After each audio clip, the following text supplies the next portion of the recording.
I think a lot of people, it's interesting because we went from wanting to destigmatize mental illnesses, but then the people that have gender dysphoria are so ashamed that they have this disorder that they're afraid to call it that. So thus in and of itself, it's stigmatizing the Hmm. disorder that they have, or anybody else that has, or it's just stigmatizing mental illnesses as a whole. Like that's a bad thing. It's not a bad thing. I think that was part of my tweet as well. And so it was actually changed. They did recategorize gender dysphoria from a mental disorder to a sexual health disorder, which is actually the same thing that like being homosexual is in the literature as well.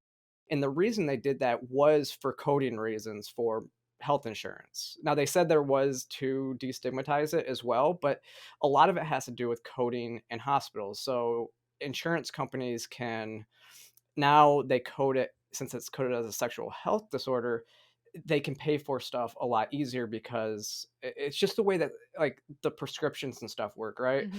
And so the other thing about it is I can see why they did it in this regard too, is because a mental health professional is not the one that's actually executing the hormone prescriptions and stuff like that. They're just giving the diagnosis of gender dysphoria, which is the mental aspect of it. The treatment of it, it goes under like, an endocrinologist or a specialist that specializes in how to regulate somebody's hormones once they're on it.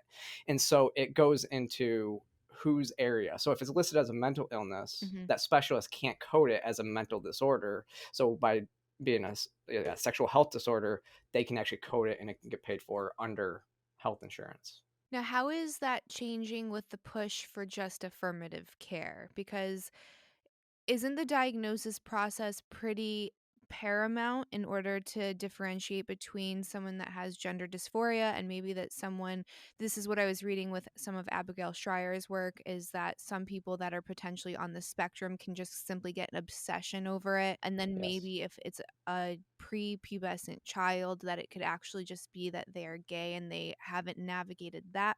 So it doesn't, a lot of things can kind of look like gender dysphoria, but it would take kind of a professional and time to know the difference. Yeah, so that's the issue with affirmative only care is that's absolutely what happens. And I have actually spoken to a few people that are on the spectrum, which I spoke to Christina Buttons, who works with the Daily Wire. She writes about this stuff all the time. She talked to me, and the way that she described her Asperger's was it reminded me so much of the way that gender dysphoria actually feels.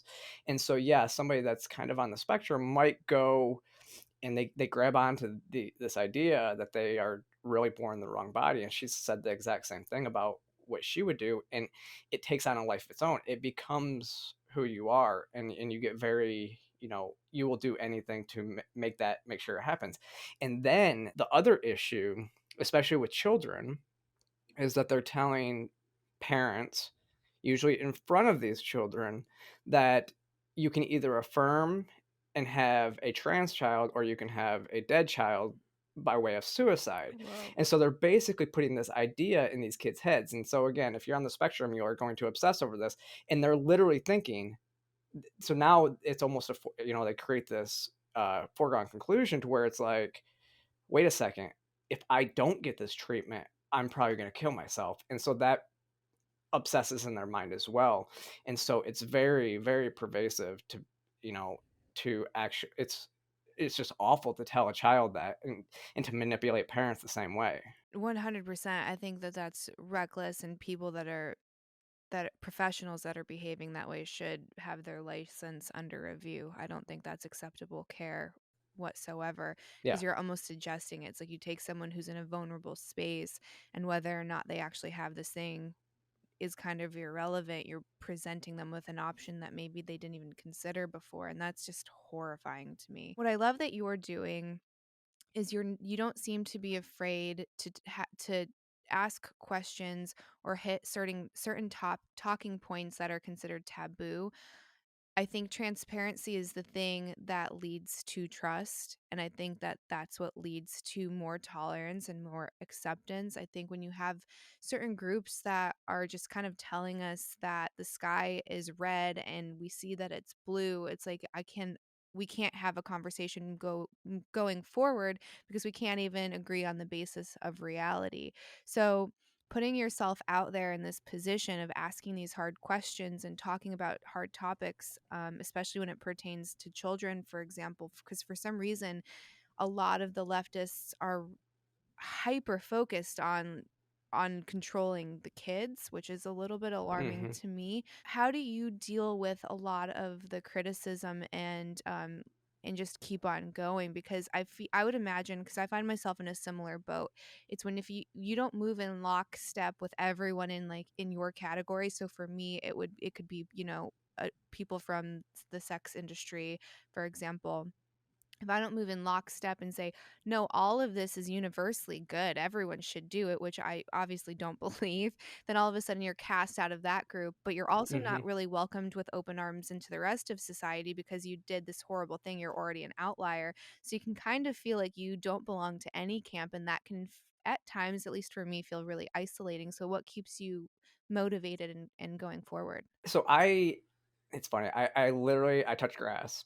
You know, I do because and so that's part of what I do is I have been traveling a lot more and speaking to audiences, and most of these audiences are very conservative audiences. And when I get in front of these audiences, or talk to people before and after these events, you realize you're not that much different.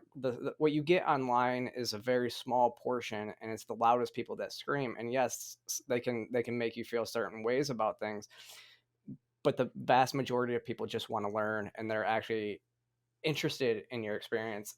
As well as one of the secrets that I do, I see messages. I'm able to kind of block out hateful messages, but good messages that come across, I save screenshots of those and put them in a motivation folder in my phone to say, when I'm feeling down about this, or if I'm letting people get into my head, I go into that motivations folder to remember why I'm doing this. And just last Thursday, I was in Wisconsin, just outside of Milwaukee, doing an event. I got notification that there was a parent there with their child. And after the event, about midnight, I got a text saying that they left a little bit early, but they came to see me and Chloe Cole speak.